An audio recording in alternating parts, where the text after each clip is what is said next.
alabar su bendito nombre en su iglesia Tabernáculo Maranata Perlan. Bienvenidos sean a cada uno de ustedes, muchísimas gracias, y a los que nos están sintonizando, Dios les bendiga también hasta sus... Que el Señor derrame bendición sobre su vida completamente. Gloria al Señor. Muy bien, vamos a irnos al estudio de media semana, miércoles a las 7:30, estamos estudiando el libro de los Hechos. Vámonos al capítulo 7 del libro de los Hechos, y seguimos aquí hablando de un hermano muy interesante, ¿verdad? El hermano Esteban. Vamos a tocar unos cuantos, vamos a ir despacio, vamos a tocar unos cuantos versículos del hermano Esteban, del capítulo 7. Muy bien, capítulo 7 vamos a leer del versículo 1 al 8, dice así la palabra. El sumo sacerdote dijo entonces, ¿es esto así? Y él dijo, varones hermanos y padres, oíd. El Dios de la gloria apareció a nuestro padre Abraham estando en Mesopotamia antes que morase en Harán. Y le dijo, sal de tu tierra y de tu parentela y ven a la tierra que yo te mostraré. Entonces salió de la tierra de los caldeos y habitó en Harán, y de allí muerto su padre, Dios le trasladó a esta tierra en la cual vosotros habitáis ahora. Y no le dio herencia en ella ni aun para asentar un pie, pero le prometió que le daría en posesión, que se la daría en posesión y a su descendencia después de él, cuando él aún no tenía hijo.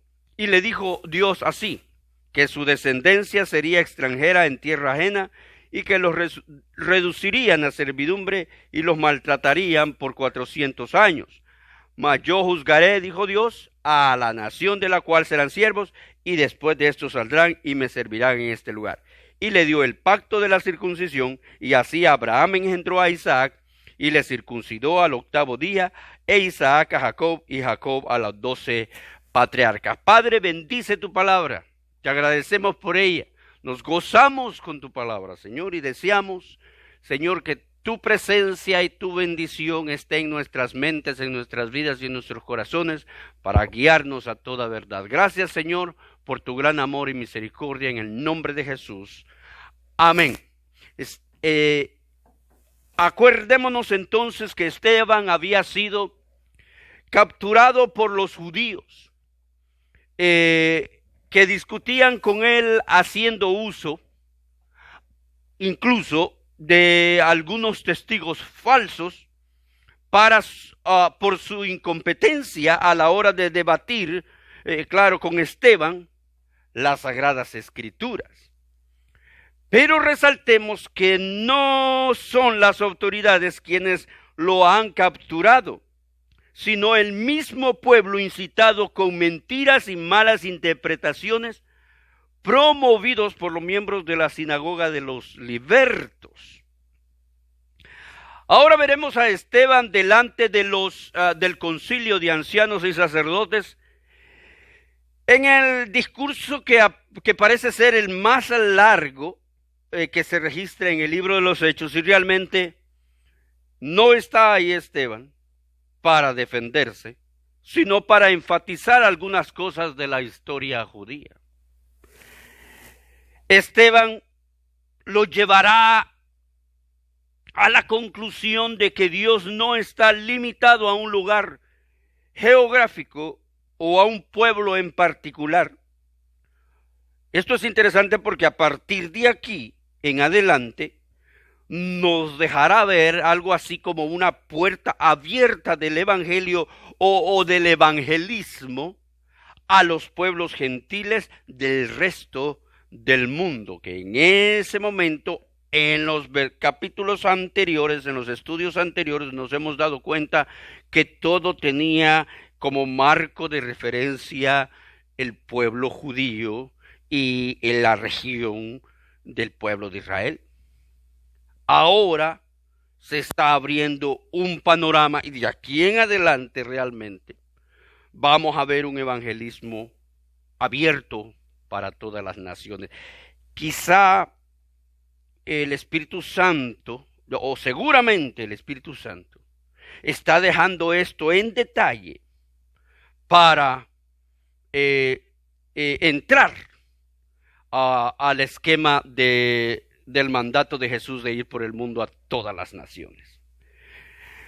Vamos a empezar con los versículos 1 y 2, parte del versículo 2, donde dice, y el sumo sacerdote dijo entonces, ¿es esto así? Ahí termina el primer versículo donde dice que el sumo sacerdote prácticamente le da chance a Esteban, y en el segundo versículo Esteban inmediatamente comienza a responder. Él le dijo, varones hermanos y padres, oíd, el Dios de la gloria apareció a nuestro padre Abraham estando en Mesopotamia antes que morase en Aram. El sumo sacerdote mencionado aquí probablemente todavía era Caifás, el mismo que presidió el juicio de Jesús. Vemos a Caifás entonces invitando a Esteban a alegar o prácticamente le está dando la posibilidad de ¿qué dices tú? ¿Qué defiendes? Esto es cierto.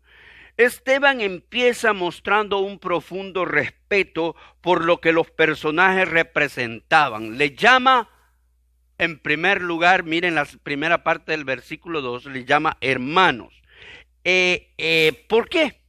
Pues Esteban se considera parte de ellos y le llama también padres, por el respeto que merecían las autoridades del concilio. De hecho, a los sumos sacerdotes, a los ancianos se les llamaba los padres de la ley. El Espíritu Santo nos enseña que no por considerarnos injuriados, y aunque la verdad nos asista y nos estén contraponiendo a nosotros, no por eso tenemos nosotros que irrespetar a nadie. Siempre tenemos que hablar respetuosamente. Eso es parte de los valores morales que en casa se nos tienen que enseñar. Esos son parte de los valores que la Biblia también muestra o enseña.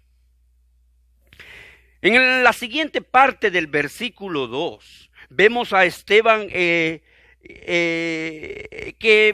él bien pudo refutar, él bien pudo dedicarse a desmentir la acusación de los falsos testigos, pero Esteban acude a hacer un recorrido por toda la historia de lo que ha sido todo Israel hasta el momento de verse él ahí acusado. Esta historia la conocía prácticamente todo buen israelita, conocía esta historia. Así es de que Esteban no se iba a dedicar a hablar algo que nadie conocía, más bien iba a hablar exactamente lo que era común entre todos. Hay otra cosa que Esteban enfatizaría. Para eso vamos a ir, hermano, me va a buscar en el mapa, donde tenemos la sección de... ¿verdad? Bueno, y era que la gente judía tenía la costumbre de rechazar a las personas que Dios le envía. Fíjense esto que interesa, lo voy a repetir. Hay una cosa que Esteban enfatizará más también, y es que la gente judía, los judíos, tenían la costumbre de rechazar a las personas que Dios les enviaba. Si es que la Biblia está llena del rechazo a los profetas. La Biblia está llena del rechazo a la palabra de Dios. La Biblia está llena de todo, del rechazo a todo aquel que decía el Señor dice, Jehová ha dicho, ¿verdad? Recordémonos, al profeta Jeremías nadie le paró bola, nadie le puso atención y pasó exactamente las cosas como él lo había dicho. El mismo Jesucristo. No le quisieron, el mismo Caifás que está aquí juzgando a Esteban, es el mismo que juzgó a Jesucristo y lo mandó a la cruz. Y es interesante porque aquí vemos cómo entonces empieza Esteban su discurso. Y empieza citando el libro de Génesis. Y del libro de Génesis empieza citando a Abraham, el padre de la fe. Ustedes pueden ver el mapa que tenemos ahora mismo, ¿verdad? Y ahí nosotros vamos a ver, este es el recorrido que hizo Abraham desde que salió de Ur de los Caldeos hasta Harán y enseguida hasta que llegara a Siquem. Muy bien. Ustedes van a estar viendo este mapa ahí en la pantalla porque es algo interesante. Mire, algunos datos que vamos a hablar de este recorrido. Lo que dice que Dios aparece a Abraham antes de entrar en la tierra prometida allá en Ur de los Caldeos, de donde era originario. De Ur de los Caldeos hasta Harán hay unos 1000 kilómetros aproximadamente. Y entre Harán y Siquem hay unos 600 kilómetros, 650 kilómetros aproximadamente. Este es el mapa de la cita que hace Esteban refiriéndose a Génesis en el capítulo 11 y versículo 31. Esta es prácticamente la geografía del relato, así es de que por eso es interesante, ¿verdad? Recordemos que Esteban era un helenista. Esto le da un conocimiento literario característico. Él menciona a Mesopotamia. Lo que estamos viendo allí es la región de Mesopotamia. Seguramente él está haciendo referencia a una de las primeras civilizaciones importantes de la historia de su tiempo. Una región en Mesopotamia era una región situada en lo que hoy conocemos como el Oriente Próximo, ocupado en parte por Irak, por Turquía y por Siria. Estamos hablando en la actualidad, entre los ríos Tigres y Éufrates, donde vivían los asirios, los acadios y los sumarios. Allí estaba Ur de los Caldeos. Al sur, en el lado sur de Mesopotamia, que más tarde sería llamado Babilonia. Ustedes lo pueden ver en el mapa, ¿verdad? Cómo hemos dibujado eso. Muy bien. Pues bien, Esteban se refiere a Abraham quizás por 3 cosas importantes. Y vamos a seguir leyendo esto. Primero, porque era el origen de la nación de Israel. Israel comenzó con la promesa a Abraham, a la descendencia de Abraham. Era el origen de la fe y el origen prácticamente de la relación de un pueblo terrenal con Dios. 2. Se remonta a Abraham para sugerir que Dios se puede revelar en cualquier parte, no solo en el templo, es decir, Dios y su revelación no estaban confinados a 4 paredes del templo ni a fronteras regionales. Les aclara, en tercer lugar, que Abraham no tuvo acceso a la ley. La ley realmente vendría 500 años después. Así que los que quería hacerlos pensar a estos de la audiencia del concilio era que la obediencia a Dios sobrepasaba la obediencia incluso a la ley de Moisés. Entonces dijimos que no está refutando las acusaciones, o no se puso a defender de las acusaciones, pero con la misma historia y con lo mismo que todos conocían, les está haciendo ver quién aquí está equivocado. Vamos al versículo 3. Y le dijo: sal de tu tierra y de tu parentela y ven a la tierra que yo te mostraré. Esto es lo que Dios le dice a Abraham. Seguimos con la cita a Génesis. Si estudiamos Génesis capítulo 11 al versículo 30, desde el versículo 31 hasta el capítulo 12 y su versículo 9, veremos que Abraham no logró cumplir el 100% de este llamado de Dios. Fíjese. Si nosotros leemos esa porción del Biblia, no vamos a detener ahí, se los quiero resumir. Fue su padre Taré quien tomó realmente la iniciativa la iniciativa de salir, porque fue Taré el que tomó a toda su casa, a toda su familia, tomó a Abraham y le dijo: vámonos. Y hasta que éste muere, hasta que Taré muere, es entonces cuando Abraham continúa su peregrinación hacia Canaán. Ahí termina diciéndolo, hermanos, en el verso 4, léalo conmigo, dice, entonces salió de la tierra de los caldeos y habitó en Harán. Entonces Abraham salió de la tierra de los caldeos y habitó en Harán, y de allí muerto su padre, su papá, Dios le trasladó a Abraham a esta tierra en la cual vosotros habitáis, o sea, llegó hasta Siquén. Muy bien. Ahora leamos el versículo 5, dice así, y no le dio herencia en ella, ni aun para asentar un pie, pero le prometió que se la daría en posesión y a su descendencia después de él, cuando él aún no tenía hijo. Fíjese, Dios le prometió herencia para la descendencia de Abraham y no para él como personalmente en Canaán. Abraham nunca poseyó nada a no ser la cueva del sepulcro que usó para sepultar a su parentela.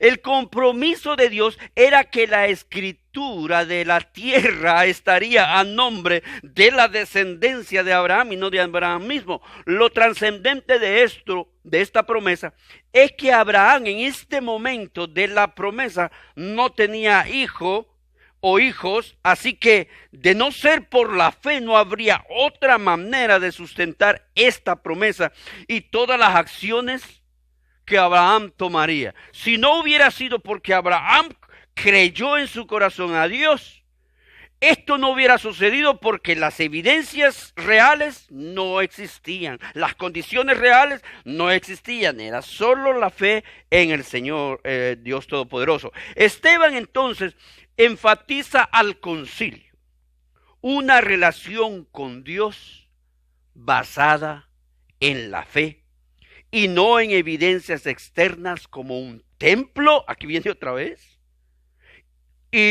o la estructura de una religión institucional y sus costumbres. Aquí remacha prácticamente la acusación que le habían hecho a él. Hablemos claro una cosa, aprovechando, hermanos, este panorama de estas acusaciones, de estas acciones de los fariseos, de la sinagoga de los libertos, se están repitiendo hoy en día, con un montón de Estebanes. Muchos pastores de iglesias pequeñas son acusados de división por las grandes organizaciones religiosas solo porque no comulgan con sus reglamentos internos, porque no siguen sus normativas. Se creen dueños, los fariseos modernos, de las decisiones de Dios. No entienden que todavía, a pesar de los años y de la bendita escritura, que Dios es quien llama, levanta y respalda, como es posible entonces, que tantito nos sentimos importantes, a los olvidemos. Que la escritura dice, la mies es mucha y los obreros son pocos. Por un alma, Jesús fue capaz de dejar su trono de gloria. Y nosotros no somos capaces de dejar de lado nuestras diferencias. El cristianismo, hermanos, bendito sea Dios, y yo siempre lo voy a repetir, le pertenece a Jesucristo, no a nadie más. Y ojalá que eso, de pasta a pasta que nos enseñan las escrituras, nos quede claro a todos los cristianos, sea líder o sea quien sea. Vamos al versículo 6. Y le dijo Dios así: que su descendencia sería extranjera en tierra ajena y que los reducirían a servidumbre y los maltratarían por 400 años. La Biblia habla de este peregrinaje de muchas maneras. Dice en el libro de Génesis, en el libro de Hechos y en los profetas. La Biblia siempre está diciendo: tu descendencia morará en tierra ajena, serán extranjeros en tierra ajena, serán esclavos allí, los reducirán a servidumbre, serán oprimidos, los maltratarán, etcétera, etcétera. La Biblia siempre está hablando de esta situación con un montón de formas. Esteban está prácticamente resumiendo la historia desde Abraham hasta el periodo patriarcal. En estos versículos citó la historia de José y la esclavitud en Egipto. Les recuerda que cumplir la fe no sería fácil, pero él resalta que Dios siempre cuidará y protegerá a su pueblo. Este versículo, cuando lleguemos al versículo 8, vamos a tener el enlace perfecto para continuar con el 9, porque están completamente relacionados, ¿verdad? Entonces ha llegado hasta el periodo patriarcal. El propósito de Dios es siempre cumplir con sus promesas, pero las trabas en el camino lo ponen nuestras acciones de desobediencia. Nosotros somos los que estropeamos, hermano, como seres humanos, las bendiciones de Dios en nuestras vidas por la falta de nuestra fidelidad que ofrecemos, que deberíamos ofrecer a cambio a Dios. Ahora tomamos en cuenta lo que va a pasar a Esteban. Fíjese, si nosotros tomamos en cuenta lo que le va a pasar a Esteban más adelante, nosotros nos vamos a encontrar con que desde el principio Dios no ofreció un camino fácil, ni un cristianismo que parece un lecho de rosas, sino una vida eterna después de una vida terrenal, una vida eterna que tiene todos los elementos que Dios quiere que una vida tenga, después de una vida terrenal escabrosa. Entonces, ¿para qué me sirve a mí el cristianismo? Podría decir cualquier persona, ¿verdad? Para, hermano, no tener miedo de vivir lo que nos toque, porque como la Biblia dice, Dios ha vencido al mundo. ¿Cómo puedo yo crecer fielmente en las promesas de Dios? Porque Dios no le ha mentido a nadie hasta el día de hoy. Todo será tal y como Él lo ha prometido. Amén, digamos a eso, bendito sea el Señor. Bien, vamos al versículo 7 y dice: mas yo juzgaré, dijo Dios, a la nación de la cual serán siervos, y después de esto saldrán y me servirán de este lugar. Esta es una declaración bastante fuerte. Por supuesto, se está refiriendo a Egipto, pero también a cualquier nación como los filisteos, Siria, Babilonia, y que en la historia conquistaron a Israel. Dios, aunque lo permitió, traerá siempre juicio en defensa de su pueblo. Israel es el pueblo especial y escogido de Dios. Cualquiera que lo toque recibirá todo el peso de la ira de Dios sobre él. Lo está diciendo este versículo, lo dice la palabra de Dios. No se metan con el pueblo de Israel. Bendito sea el pueblo de Israel. Esta cita que hace Esteban espera que la capten los personajes del concilio. Se acaba de decir que Dios defiende a cada israelita independientemente del lugar que ocupa. Entonces les está advirtiendo prácticamente a ellos en su cara que si lo tocan a él como israelita también, deberían de saber que Dios se encargaría también de ellos. Por pretender acallar la fe y la fidelidad de un hombre del pueblo de Dios. Vamos al versículo 8 para ir terminando. Y le dijo el pacto de la circuncisión. Y así Abraham engendró a Isaac y lo circuncidó al 8º día, Isaac a Jacob y Jacob a los 12 patriarcas. Aprovechemos este versículo para aprender algunas cosas. La palabra circuncidar proviene del latín circum, que quiere decir alrededor. Y caedere o caedere, que quiere decir cortar, es decir, cortar circularmente una porción del prepucio. ¿Qué es prepucio?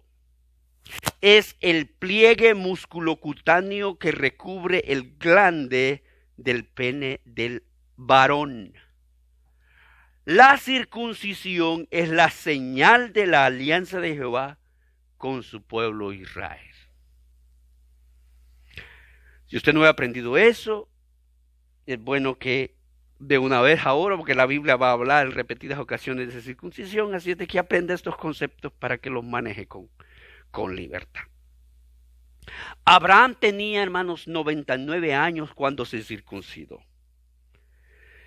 Ismael tenía 13 años y al año siguiente Isaac fue circuncidado a los 8 días de nacido.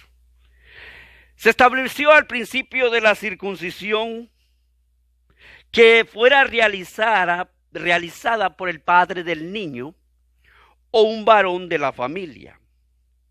Nunca en el principio se practicó en el santuario ni por los sacerdotes.